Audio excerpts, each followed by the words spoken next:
नमस्कार, मैं हुसुम खान। दिन भर की खबरों में सबसे पहले नजर डालते हैं आज के मुख्य समाचारों पर। जनसंख्या स्थिरीकरण और परिवार कल्याण कार्यक्रम में हनुमानगढ़ अव्वल, राज्य में नंबर 1 के पायदान पर। जनसंख्या दिवस पर पखवाड़ा कार्यक्रम की शुरुआत, दुर्गा मंदिर में लगाया जा रहा है स्वास्थ्य मेला। नहरों में सुचारू नहीं है वाटर सप्लाई की स्थिति, वेब मार्किंग कंपनी की रिपोर्ट में खुलासा। हनुमानगढ़ पहुंचे अकाल तख्त के जत्थेदार, गुरुद्वारों में चल रहे निर्माण कार्यों का किया शिलान्यास। अब समाचार विस्तार से। हनुमानगढ़ जिले के लिए सबसे बड़ी और अच्छी खबर है। दरअसल जनसंख्या स्थिरीकरण और परिवार कल्याण कार्यक्रमों की सफल क्रियान्विति के मामले में जिला राज्य भर में अव्वल रहा है। राजस्थान के चिकित्सा एवं स्वास्थ्य मंत्री राजेंद्र सिंह राठौड़ ने जयपुर में हुए राज्य स्तरीय समारोह में हनुमानगढ़ के सीएमएचओ डॉक्टर प्रीत मोहिंदर सिंह को 30 लाख रुपए का अवार्ड दिया। जनसंख्या स्थिरीकरण और परिवार कल्याण कार्यक्रम की सफल क्रियान्विति में हनुमानगढ़ जिला नंबर 1 है। दरअसल यह हनुमानगढ़ जिले के लिए सबसे बड़ी और अच्छी खबर है।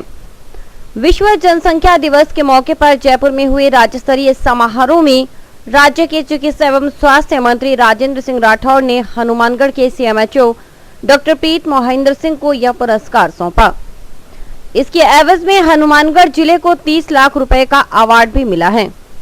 इस राशि को जिले में चिकित्सा एवं स्वास्थ्य विभाग से संबंधित कार्यों में खर्च किया जा सकेगा। जयपुर में हुए कार्यक्रम में राज्य स्तरीय पुरस्कार मिलने से हनुमानगढ़ में भी खुशी की लहर दौड़ गई। जिला कलेक्टर पीसी किशन को बधाई देने वालों का तांता लगा रहा। स्काई चैनल से एक खास बातचीत में कलेक्टर पीसी किशन ने कहा कि यह बेहद खुशी की बात है कि राज्य भर में हनुमानगढ़ जिला प्रथम रहा है। उन्होंने चिकित्सा एवं स्वास्थ्य विभाग के अधिकारियों और कर्मचारियों की लगन और मेहनत को इसका श्रेय दिया। साथ ही कहा कि सामूहिक परिश्रम का प्रतिफल है। इस बार फास्ट हुए हैं, इसलिए थोड़ा खुशी तो जरूर है, लेकिन तभी भी मतलब ये जो चीज़ है, मतलब डेफिनेटली बहुत परिश्रम का ही फल है। मतलब इतना आसानी से चीज़ नहीं मिला है। मतलब हर एक महीना इसका मॉनिटरिंग, हर एक मीटिंग में इसका मॉनिटरिंग करते आए हैं। इवन हर एक जो मतलब वीकली मीटिंग होता है उसमें हम मतलब इसको मॉनिटरिंग करते आए हैं, और डेफिनेटली फल जो लास्ट में मिलता है उस तो सुखद होता ही है। जिला कलेक्टर पीसी किशन के मुताबिक इसके लिए एएनएम स्तर से लेकर बड़े अधिकारियों के बीच उचित तालमेल रहा और प्रशासन के उचित मॉनिटरिंग सिस्टम से अभियान को गति मिलती रही। पूरा प्लानिंग इसका किए थे और हर एक हफ्ता इसका मॉनिटरिंग करते आए थे, और हर एक ऑफिसर्स जो इंचार्ज है, जो डॉक्टर्स है, जो इवन एएनएम तक का मतलब जो टारगेट सब कुछ इसको हम मॉनिटर करते आए हैं। कलेक्टर पीसी किशन कहती हैं कि सफलता को बरकरार रखने के लिए और बेहतर प्रयास किए जाएंगे। आखिर इसके बदले 30 लाख रुपए मिलते हैं, इससे बजट को राहत मिलती है। कोशिश तो हमारा सबसे नंबर 1 को बरकरार रखने का रहता है। प्लस इसमें एक चीज है, 30 लाख रुपया का मतलब अवार्ड जो है, जिसको हम हेल्थ सेक्टर में कहाँ भी खर्चा कर सकते हैं, फैमिली प्लानिंग के लिए खर्चा कर सकते हैं, वो एक बहुत बड़ा चीज़ होता है। इसलिए बहुत बड़ा इंसेंटिव होता है। ऐसे कि बहुत सारे सरकारी व्हीकल्स सब मतलब खराब स्थिति में रहता है, उसका मेंटेनेंस हो नहीं पता है, यहाँ मतलब मोबिलिटी नहीं है कोई डॉक्टर्स का, तो ये सब चीज़ में ये काफ़ी यूजफुल होता है। इसलिए हम इसको मेंटेन करने के लिए पूरा मतलब जान लगा करके हम प्रयास करते रहेंगे। कलेक्टर पीसी किशन के मुताबिक जनसंख्या बढ़ोतरी के मामले में हनुमानगढ़ की स्थिति कुल मिलाकर ठीक है। यहाँ के लोग इस मामले में गंभीर हैं। यही वजह है कि हनुमानगढ़ जिला प्रदेश के दूसरे जिलों के लिए रोल मॉडल हो सकता है। जनसंख्या स्थिरीकरण, ऐसे तो हमारा हनुमानगढ़ जिला में अभी भी रिसोर्सेस मतलब पर कैपिटा रिसोर्सेस जो है, मतलब सोचो हम पूरा विश्व को ले लो तो करीब 600 करोड़ पॉपुलेशन हो चुका होगा, और पूरा देश को सोचो 120 करोड़ हो चुका है। तो देश का स्थिति में तो नेशनल लेवल में और आपका वैश्विक जो स्थिति है उसमें तो काफ़ी मतलब खराब स्थिति हुआ है। लेकिन हनुमानगढ़ जिला में अभी भी मतलब आपका मतलब फैमिली प्लानिंग नॉर्मली सक्सेसफुल रहने का चक्कर में वो चीज़ मतलब नीचे रिफ्लेक्टेड नहीं होता है। अब बढ़िया मतलब रिसोर्सेज का कमी खूब ज़्यादा नहीं है। जैसे जमीन का मामला में देखिए तो इधर पर कैपिटा लैंड होल्डिंग भी काफ़ी ज़्यादा होगा, मतलब पूरा राजस्थान का कॉन्टेक्स्ट में, और per capita irrigated land holding भी ज़्यादा होगा। तो इसीलिए यहाँ काफ़ी सीरियसली बहुत अच्छा से काम, मतलब एटलीस्ट फैमिली प्लानिंग का काम बहुत अच्छा से करते आए हैं। मतलब कभी फास्ट हो नहीं पाए तो थर्ड सेकेंड पोजीशन में रखते आया है जिला। 11 जुलाई को दुनिया भर में जनसंख्या दिवस मनाया जाता है। हनुमानगढ़ जंक्शन से दुर्गा मंदिर परिसर में स्वास्थ्य मेले का आगाज किया गया। डिप्टी सीएमएचओ डॉक्टर ज्योति ढींगरा ने मेले का आगाज किया। खास बात है कि इसमें परिवार कल्याण कार्यक्रमों के बारे में भी जानकारी दी जा रही है। दुनिया भर में 11 जुलाई को मनाया जाता है जनसंख्या दिवस। हनुमानगढ़ में भी इस मौके पर कार्यक्रम हुए। दुर्गा मंदिर धर्मशाला परिसर में हुए कार्यक्रम में डिप्टी सीएमएचओ डॉक्टर ज्योति ढींगरा ने महिलाओं को खासकर परिवार कल्याण कार्यक्रमों की जानकारी दी। इस मौके पर स्वास्थ्य मेले का आयोजन किया गया। डॉक्टर ज्योति ढींगरा के मुताबिक दुनिया की जनसंख्या करीब 7 अरब पार कर गई है, जबकि यह एशिया महादेश के लिए चिंता का सबब है। भारत और चीन में तेजी से बढ़ रही जनसंख्या को रोकने के लिए बेहद प्रभावी कार्रवाई की जरूरत है। जनसंख्या दिवस यहाँ मनाया जा रहा है और इस यहाँ मेला और प्रदर्शनी का आयोजन किया जा रहा है। यहाँ फैमिली प्लानिंग कैंप भी लगाया गया है, जो कि अब रजिस्ट्रेशन शुरू हो गया है और कैंप यहाँ धर्मशाला में लगाया जाएगा। यह 11 जुलाई जो अपनी विश्व की जनसंख्या है आज 7 बिलियन पार कर चुकी है, और जब ये 5 बिलियन थी 1987 में, उस दिन से ये 11 जुलाई का दिवस शुरू किया गया था मनाना। कि उस दिन WHO ने सोचा कि अपन सचेत करें लोगों को इस दिन की बढ़ती जनसंख्या के क्या साइड इफेक्ट्स हैं, क्या हेल्थ में प्रॉब्लम है, क्या बड़ी फैमिली के साइड इफेक्ट्स हैं। ये सब मतलब आज पूरे विश्व में ये मनाया जा रहा है। जो विश्व की अपनी जनसंख्या है उसमें इंडिया और भारत का लगभग 37% जनसंख्या तो हमारे इंडिया में और चाइना में है मिला के, और एशिया में 60% विश्व की जनसंख्या एशिया में है। तो एशिया देशों में ये एक ज्वलित मुद्दा है, इसको कंट्रोल में करना अपन को जनसंख्या को। और इस दिन हम लोग सबको सचेत करते हैं और ये प्रण लेते हैं जो ये पखवाड़ा है इसमें जो 11 जुलाई से 24 जुलाई तक चलेगा, इसमें ज़्यादा से ज़्यादा केस कराएं। अगर जो ऑपरेशन नहीं है, जो हमारे जो वर्कर्स हैं, जो हमारे एलिजिबल कपल्स हैं, उनसे मिले हैं, जो ऑपरेशन लायक केस है, उनको हम बार बार मोटिवेट कर रहे हैं। डिप्टी सीएमएचओ के मुताबिक महिलाओं को परिवार कल्याण कार्यक्रम और अपनाए जाने वाले उपकरणों के बारे में बताया जा रहा है ताकि वे अनचाहे गर्भ से मुक्ति पा सकें। हमारे अंतराल साधन है उनके उपयोग के बारे में हम इधर बताएंगे। इनको कॉपर के बारे में, ओरल पिल्स के बारे में, निरोध का यूज, ये सब हमारे द्वारा इनको समझाया जाएगा और ज़्यादा से ज़्यादा ये मतलब इनका प्रयोग करें और 1 और 2 बच्चों का ये धारणा बना के रखें। स्वास्थ्य कार्यकर्ताओं ने कहा कि इस तरह के कार्यक्रमों से जागरूकता आती है। एएनएम के तौर पर कार्यरत महिलाओं ने कहा कि इसके लिए डोर टू डोर जाकर महिलाओं को विस्तृत जानकारी दी जा रही है। सेव में काम कर रहे हैं पॉपुलेशन सर्विस इंटरनेशनल। इसके अंदर महिलाओं को डोर टू डोर जाकर सभी साधनों के बारे में जानकारी देते हैं, जिसमें महिला नसबंदी, पुरुष नसबंदी और फ्रीडम 5 जो 5 साल के लिए लगाई जाती है, इनको सारी अच्छे से जानकारी दी जाती है। और इसमें क्या है कि जो थोड़ी सी मतलब अनपढ़ महिला है या गरीब तबके की है, मीडियम भी है, जो घर से बाहर नहीं जाती, उनको इन साधनों की जानकारी नहीं होती, तो हमारी वर्कर्स हैं ये जाके इनको हमारे टूल के माध्यम से सारे साधनों के बारे में समझाती हैं और जो साधन उन्हें अच्छा लगता है वो उनको मतलब यूज करने के लिए प्रेरित भी करते हैं। सभी साधनों के बारे में जानकारी देते हैं, घर घर जाके ऐसे फ्रीडम 5 के बारे में सभी साधनों के बारे में जानकारी देते हैं। 11 जुलाई को जो ये आयोजन किया जाता है, ये जनसंख्या की रोकथाम के लिए किया जाता है। ये इकट्ठा इसलिए किया जाता है क्योंकि सभी को पता चल जाए कि 11 जुलाई को ये जनसंख्या पखवाड़ा दिवस है, जिससे सभी जागरूक हो जाएं। कुछ महिलाएं ऐसी होती हैं जो मतलब नहीं आ सकती, घर से नहीं निकल सकती, तो वो हमारे माध्यम से ये चीज़ जान सकती हैं, आशा के माध्यम से ये चीज़ जानती हैं। इंदिरा गांधी नहर परियोजना से जुड़े क्षेत्र में टेल के किसानों की व्यथा गलत नहीं है। यह 100% सच है कि उन्हें जरूरत के मुताबिक पानी नहीं मिल पाता। यह खुलासा हुआ है वेब मार्किंग वाटर ऑडिटिंग की रिपोर्ट में। वेब मार्किंग की टीम ने जल संसाधन विभाग के सभागार में विभागीय अधिकारियों को यह जानकारी दी। इंदिरा गांधी नहर परियोजना 5 दशक पहले बनी थी। उस वक्त यह जीवन दायिनी बनकर आई थी। आज भी वह लाइफलाइन के तौर पर जानी जाती है। लेकिन विसंगतियां देखिए कि नहर की स्थिति जर्जर हो चुकी है। मोगों के साइज में खूब अंतर है। टेल के किसान पानी के लिए तरस रहे हैं। कुछ ऐसे ही मसलों पर चर्चा हुई शुक्रवार को जल संसाधन विभाग के सभागार में हुई मीटिंग में। इसमें विभाग के कई आला अधिकारी भाग ले रहे हैं। रिटायर्ड अतिरिक्त चीफ इंजीनियर किशोर सिंह के मुताबिक वेब मार्किंग ने सर्वे कर रिपोर्ट तैयार कर चीफ इंजीनियर को चेताया है कि वह नहरों की जर्जर स्थिति से सरकार को अवगत करवाएं। रिटायर्ड एससी वीके सिंघल आदि भी मौजूद थे।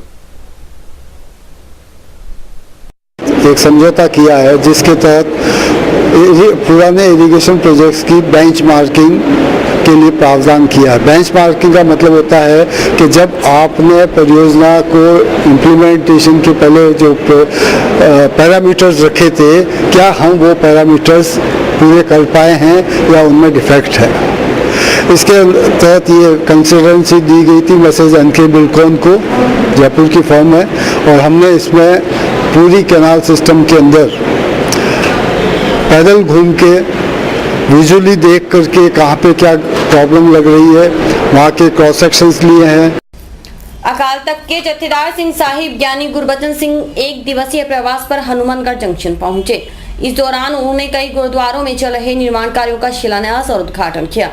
इस अवसर पर गुरुद्वारों में कई धार्मिक कार्यक्रम भी आयोजित किए गए। जंक्शन में गांधीनगर स्थित गुरुद्वारा श्री गुरु तेग बहादुर साहिब में निर्माण कार्य प्रगति पर है। इसी उपलक्ष्य में शुक्रवार सुबह अमृतसर से हनुमानगढ़ पहुंचे जत्थेदार ज्ञानी गुरबचन सिंह ने गुरुद्वारा में दर्शन ड्योढ़ी व आराम घर की आधारशिला रखी। गुरुद्वारा में इस मौके पर विशेष अरदास की गई। इसके उपरांत रागीदाढ़ी जत्थों की ओर से शब्द कीर्तन किया गया। इसमें भी अकाल तख्त के जत्थेदारों ने शिरकत की। इसके बाद जत्थेदार ज्ञानी गुरबचन सिंह जी ने गुरुद्वारा सिंह सभा की दर्शन ड्योढ़ी का उद्घाटन किया। इस मौके पर उन्होंने साध संगत से गुरमत के प्रचार प्रसार के लिए अपना योगदान देने की बात कही। बेअंत स्थान बन रहे ने, कारीगर लगे हुए ने, मेहनती मजदूर लगे हुए ने। एक सन्यासी महात्मा आ गया, आन के वो सारे देख के उसारी कहने लगे ये कौन नगर वसारे है। सिखा ने कहा कि पातशाह गुरु तेग बहादुर साहब जी वो इतने नगर वसा रहे हैं। कहने लगे कि पातशाह गुरु तेग बहादुर जो त्याग ते वैराग की मूर्त ने, ये इतना आडंबर किस वास्ते, ये त्याग की इतना जितना सारा उसारी, इसका की कारण है, इसका किस वास्ते कर रहे हैं। अकाल तख्त के जत्थेदार सिंह साहिब ज्ञानी गुरबचन सिंह जी सेक्टर 12 स्थित गुरुद्वारा शहीद बाबा दीप सिंह भी गए। सबसे पहले गुरु ग्रंथ साहिब के समक्ष माथा टेका। उसके उपरांत उन्होंने गुरुद्वारा परिसर में दीवान हॉल की नींव रखी। इस मौके पर उन्होंने उपस्थित श्रद्धालुओं से सिख धर्म के प्रति आस्था बनाए रखते हुए इसके नियमों की पालना करने की बात कही। कार्यक्रम के दौरान गुरुद्वारा प्रबंध समिति द्वारा जत्थेदार को सरोपा, कृपाण और शोल भेंट कर सम्मानित किया। ਧੰਨ ਧੰਨ ਬਾਬਾ ਦੀਪ ਸਿੰਘ ਜੀ ਦੇ ਯਾਦਗਾਰ 'ਚ ਬਣੇ ਪਵਿੱਤਰ ਅਸਥਾਨ ਗੁਰਦੁਆਰਾ ਸਾਹਿਬ ਦੇ ਵਿੱਚ ਸੰਗਤਾਂ ਨੂੰ ਗੁਰਮਤਿ ਦੇ ਪ੍ਰਚਾਰ ਤੇ ਪ੍ਰਸਾਰ ਦੇ ਨਾਲ ਜੋੜਨ ਦੇ ਵਾਸਤੇ ਦੀਵਾਨ ਅਸਥਾਨ ਦਾ ਨੀਂਹ ਪੱਥਰ ਰੱਖਿਆ ਗਿਆ ਹੈ। ਸਮੁੱਚੀ ਸੰਗਤ ਹਨੂਮਾਨਗੜ੍ਹ ਦੀ ਤਨ ਮਨ ਧਨ ਕਰਕੇ ਸੇਵਾਵਾਂ ਕਰਕੇ ਗੁਰੂ ਦੀਆਂ ਖੁਸ਼ੀਆਂ ਪ੍ਰਾਪਤ ਕਰੇ। ਉੱਥੇ ਸ੍ਰੀ ਗੁਰੂ ਤੇਗ ਬਹਾਦਰ ਸਾਹਿਬ ਜੀ ਦੇ ਪਾਵਨ ਸਥਾਨ ਦੇ ਦਰਸ਼ਨ ਡਿਓੜੀ ਦਾ ਨੀਂਹ ਪੱਥਰ ਰੱਖਿਆ ਗਿਆ ਹੈ। ਸਿੰਘ ਸਭਾ ਗੁਰਦੁਆਰੇ ਸਾਹਿਬ ਜੀ ਦੀ ਦਰਸ਼ਨ ਡਿਓੜੀ ਦਾ ਉਦਘਾਟਨ ਹੈ।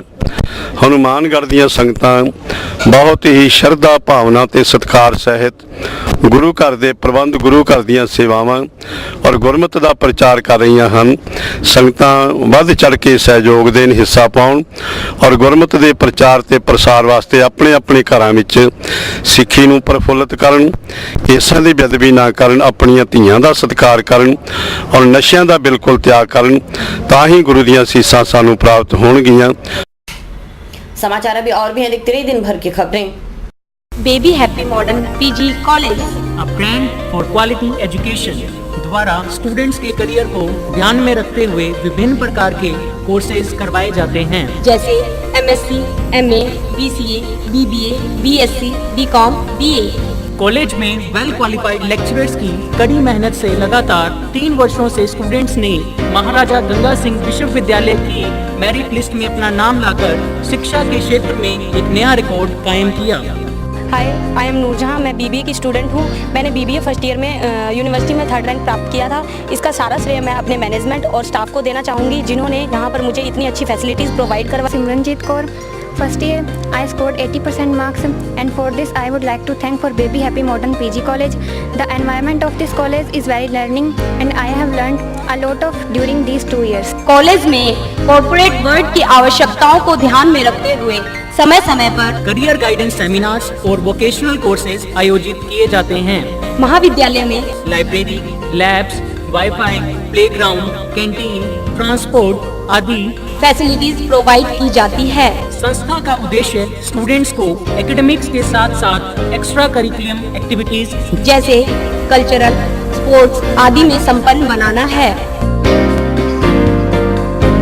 सहारा परिवार की ओर से मिलावट के खिलाफ जंग के लिए सहारा फ्यूचर अब आपके शहर हनुमानगढ़ टाउन में रोमाना इंटरप्राइजेस पर खुल गया है, जहां पर आपको बिना मिलावट के शुद्ध व अच्छी क्वालिटी के उत्पाद मिलेंगे, जैसे देसी घी, आटा, चाय, चावल, चीनी आदि किराना का सामान, इलेक्ट्रॉनिक्स व जनरल स्टोर का सामान भी मिलेगा। इसके अलावा रोमाना इंटरप्राइजेस में अमूल का आइसक्रीम पार्लर भी है।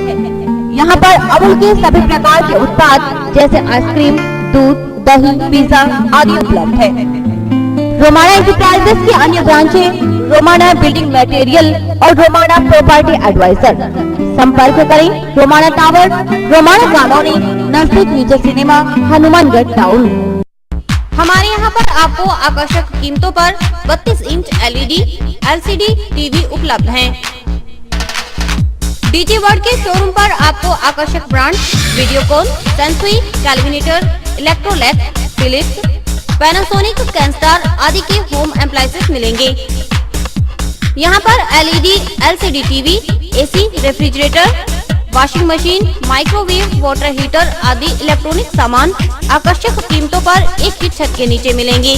डीजी वर्ल्ड पर मल्टीनेशनल कंपनियों के सभी इलेक्ट्रॉनिक्स आइटम उपलब्ध हैं, जिसमें विशेष रूप में कॉपर वाइंडिंग के AC और हार्ड पैनल की बढ़िया LEDयां उपलब्ध है। संपर्क करें DG world, town junction road, Vijay cinema के सामने। नगर परिषद कर्मचारियों ने जंक्शन थाना प्रभारी से मिलकर सफाई कार्य के दौरान हुई मारपीट के तहत मुकदमा दर्ज करने की मांग की है। सफाई कर्मियों का कहना है कि 16 जून को सेक्टर 6 में सफाई कार्य के दौरान दुकानदारों ने उन्हें जाति सूचक गालियां दी और मारपीट की। जंक्शन थाना पहुंचे नगर परिषद सफाई कर्मियों का कहना है कि 16 जून को वे लोग सेक्टर 6 पीली चक्की के पास सफाई कर रहे थे, तभी कुछ दुकानदारों ने रात्रि 10 बजे के बाद सफाई करने की बात कही और अभद्र व्यवहार करने लगे। सफाई कर्मियों का कहना है कि दुकानदारों ने उन्हें जाति सूचक गालियां निकाली और मारपीट की। सफाई कर्मियों ने जंक्शन थाना में नामजद आरोपियों के खिलाफ मुकदमा दर्ज कर गिरफ्तार करने की बात कही है। पीली चक्की के पास ये खाड़े की सफाई कराने गए थे। खाड़े की सफाई कराने के बावजूद हमने कहा ये थोड़ा सा दुकान के आगे से अपने फट्टे हटा लो तो ये सफाई संतोषजनक हो जाए।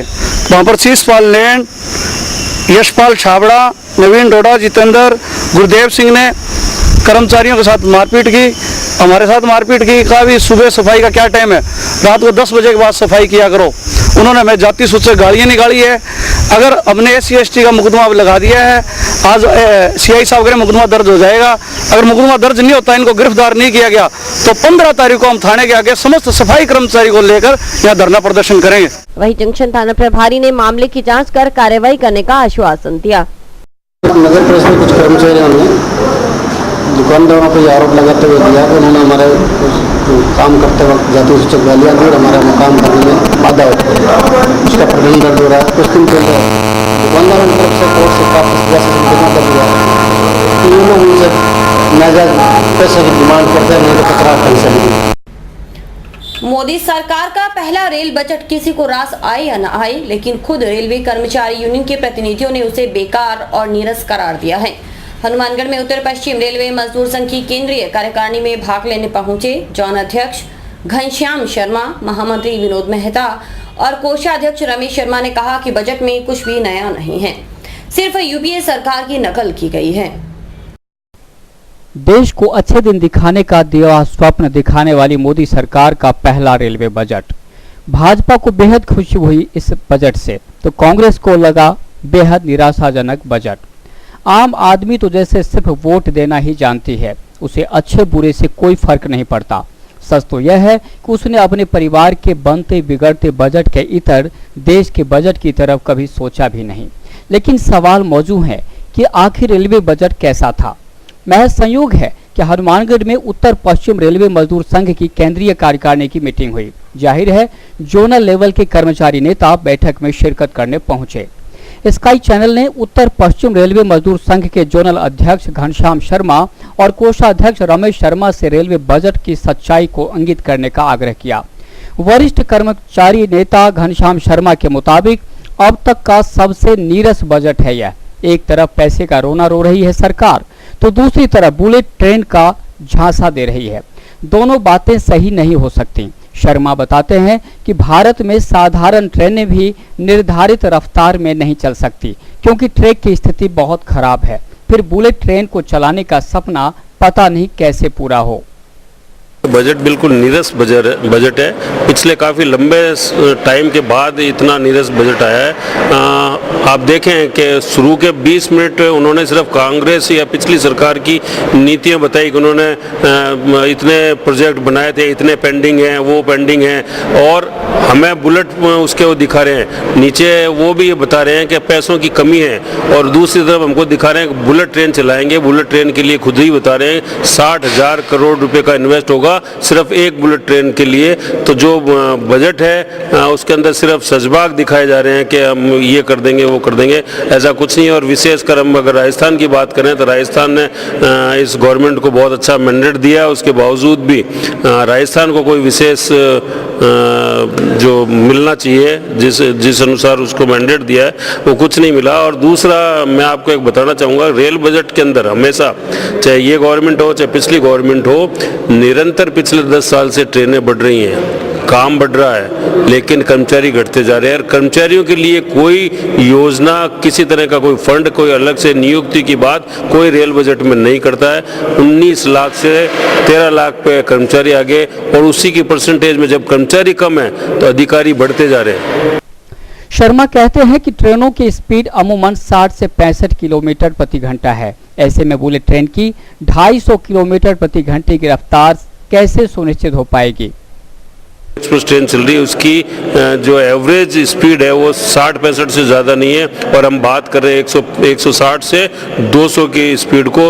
और आज की तारीख में हमारे पास ट्रैक को मेंटेन करने के लिए ट्रैक मेंटेनर की है जो आवश्यकता होती है, उससे ज़्यादा रिक्तियाँ उसके अंदर हैं। इसलिए मैं तो ये कहूँगा इस रेल बजट में सिर्फ सजबाग दिखाए हैं। उत्तर पश्चिम रेलवे मजदूर संघ के कोषाध्यक्ष रमेश शर्मा कहते हैं कि 5 साल लग जाएंगे घोषणाओं को अमली जामा पहनाने में। इसके लिए कम से कम 25 लाख करोड़ रुपए चाहिए। आखिर कहां से आएगा पैसा? शर्मा के मुताबिक यह कहना गलत है कि रेलवे घाटे में है। दरअसल प्रबंधन सही नहीं है। वे कुप्रबंधन को खुले तौर पर परिभाषित करते हैं। सारे प्रोजेक्ट करने के लिए अगर उनको सबको सरकार करेगी तो अगले 5 साल में भारत सरकार को कम से कम 15 से लेकर 25 लाख रुपए, 25 लाख करोड़ रुपए उसमें चाहिएंगे।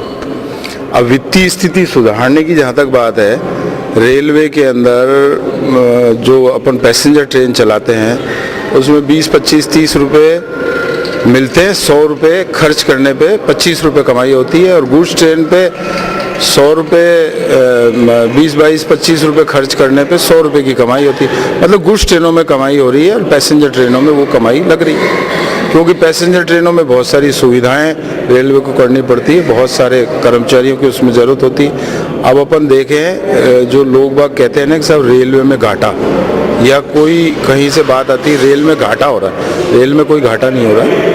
रेल में घाटा उन जगहों पे हो रहा है, पूरे देश में कम से कम 250 से लेकर 300 ऐसे प्रोजेक्ट हैं कि जिनके ऊपर हर साल कम से कम 100 करोड़ रुपए का लॉस हो रहा है। वो कैसे है? वो जो इंटीरियर में जो प्रोजेक्ट चल रहे हैं, इंटीरियर में जो लाइनें चल रही हैं, जहाँ पर पूरा स्टाफ है, गाड़ी 1-2 चलती है। पैसेंजर ट्रेनों में तो ये जो ट्रंक रूट है जहाँ 150-200 गाड़ियाँ चलती है। कर्मचारी नेता रमेश शर्मा के मुताबिक सरकार को चाहिए कि वह फंड निर्धारित करे, यह भी सुनिश्चित करे तो आखिर कितना पैसा कितने साल में उपलब्ध करवाएगी, उसी हिसाब से रेलवे को पटरी पर लाना संभव होगा। सिर्फ बातों से रेलवे का भला नहीं होने वाला। लेकिन उसके लिए फिर सरकार ये सोच ले कि एक फंड निर्धारित कर दे कि कम से कम इतने लाख करोड़ रुपए हर साल हमारे को रेलों में देने हैं। अपन चाइना की बात करते हैं, चाइना में यही है। चाइना में वहाँ की सरकार खूब सारा पैसा उसके अंदर इन्वेस्ट करती है और उसका एक चाइना ने जाल बिछा दिया पूरे देश के अंदर लाइनों का। घनश्याम शर्मा कहते हैं कि मोदी की राजनीति जुदा है। जब वे गुजरात के मुख्यमंत्री थे तो एफडीआई का खुल्लम खुल्ला विरोध करते थे। अब प्रधानमंत्री हैं तो एफडीआई को बखूबी लागू करने की हिमायती नजर आ रहे हैं। लेकिन निजीकरण से रेलवे का भला नहीं होने वाला। इस प्रयास का रेलवे यूनियंस विरोध करेंगे। जहाँ तक निजीकरण की बात है तो अगर अपन पीछे जाएं, जब मोदी जी विपक्ष में हुआ करते थे तो एफडीआई का घोर विरोध कर रहे थे और अभी उन्होंने कहा कि एफडीआई की मंजूरी लेंगे। तो मेरा कहना यह है कि निजीकरण से कोई फ़ायदा होने वाला नहीं रेल से। जितने भी निजीकरण के काम चल रहे हैं, जैसा अभी आपने बताया कि जितने भी प्रोजेक्ट चल रहे हैं उसमें निजीकरण के भी बहुत से ऐसे प्रोजेक्ट्स हैं, उनके अंदर घाटे के अलावा कोई काम नहीं है। मेरा तो मानना है रेल कर्मचारी बिल्कुल नियत और मेहनत से काम करता है। अगर ये आउटसोर्सिंग की सारी बंद कर दे और रेल कर्मचारियों की भर्ती कर ले तो वो ईमानदारी से काम करेंगे और ये घाटा की पूर्ति तो उसी से हो जाएगी। तो निजीकरण तो एक डीमक है, रेल के अंदर डीमक का काम कर रहा है निजीकरण। कुछ भी हो, मोदी सरकार ने जनता को यूपीए सरकार से बेहतर शासन देने का नारा दिया था। लेकिन सच तो यही है कि सरकार ने 1.5 महीने में सिर्फ यूपीए सरकार की नीतियों को आगे बढ़ाने के अलावा कुछ भी नहीं किया है। देखना यह है कि अगर मोदी सरकार भी उसी ढर्रे पर रही तो फिर उसका हश्र भी तय है, क्योंकि जनता का मिजाज बदलते देर नहीं लगती। Bureau report, sky channel, Hanumangarh. और अभी वक्त है हेडलाइंस का।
राजकीय नेहरू मेमोरियल पीजी महाविद्यालय में युवा क्रांति मोर्चा के छात्रों ने सहायता शिविर लगाया। शिविर के दौरान नए प्रवेश के लिए आने वाले छात्र छात्राओं की फार्म भरने में मदद की गई। राजकीय एनएमपीजी महाविद्यालय में युवा क्रांति मोर्चा ने छात्र संघ अध्यक्ष रोहित स्वामी के नेतृत्व में सहायता शिविर लगाया। शिविर के दौरान नए प्रवेश लेने वाले छात्र छात्राओं और अगले सत्र में प्रवेश लेने वाले विद्यार्थियों की फार्म भरने में मदद की गई। युवा मोर्चा के सदस्यों ने बताया कि आज करीबन 100 फार्म भरे गए। शिविर में विद्यार्थियों को काफी सहायता मिली है। एक सहायता शिविर लगाया है जिसमें छात्रों को किसी भी प्रकार की समस्याओं का हल किया गया और छात्रों के फार्म भरे गए हैं। हमने आज 100 से ज़्यादा फार्म भरे हैं, जिसमें सभी छात्र छात्राओं की सहायता के लिए शिविर कार्य। जिला स्थापना दिवस की पूर्व संध्या पर शहर की विभिन्न स्थानों पर पौधारोपण किया गया। पौधारोपण कार्यक्रम की शुरुआत एडीएम बीएल मेहड़ा ने पौधा लगाकर की। जिला स्थापना दिवस के उपलक्ष्य में प्रशासन की ओर से कई तरह के कार्यक्रम किए जा रहे हैं, जिसके तहत आज पौधारोपण किया गया। शहर के विभिन्न स्कूलों, कॉलेजों और सार्वजनिक स्थानों पर पौधारोपण किया जा रहा है। एडीएम बीएल मेहड़ा व जिला शिक्षा अधिकारी ने पौधारोपण कर कार्यक्रम की शुरुआत की। इसके बाद भारत स्काउट व गाइड सीईओ भारत भूषण और स्काउट सदस्यों के सहयोग से पौधे लगाए गए। स्कूली बच्चों ने पौधों की सार संभाल का जिम्मा लिया। एडीएम बीएल मेहड़ा ने जिले वासियों को स्थापना दिवस की बधाई देते हुए हरित राजस्थान अभियान को सफल बनाने के लिए अधिक से अधिक पौधारोपण करने की बात कही। प्रत्येक नागरिक को आज के इस संदेश के तहत वृक्षारोपण अवश्य करना चाहिए, जिससे जो इस प्रकार का जो तापमान जो दिनों दिन बढ़ता जा रहा है वो कुछ कम हो, और इसके लिए प्रत्येक नागरिक का दायित्व है कि वो वृक्षारोपण को अधिक से अधिक आयोजित करे और पौधों की सार संभाल भी करे। हनुमानगढ़ जिले के स्थापना दिवस के पूर्व संध्या पर हमने एक प्रकार से ये वृक्षारोपण का कार्यक्रम रखा है। जो हरित राजस्थान की कल्पना है, वैसे ही ग्रीन हनुमानगढ़ और स्वच्छ हनुमानगढ़ का भी नारा है। तो उस परिकल्पना को साकार रूप देने के लिए वृक्षारोपण का ये कार्यक्रम जो है वो हमने स्थापना दिवस के उपलक्ष्य में आयोजित किया है। और इसी के साथ समाचार समाप्त हुए। रोजाना देखते रहिए समाचार। नमस्कार।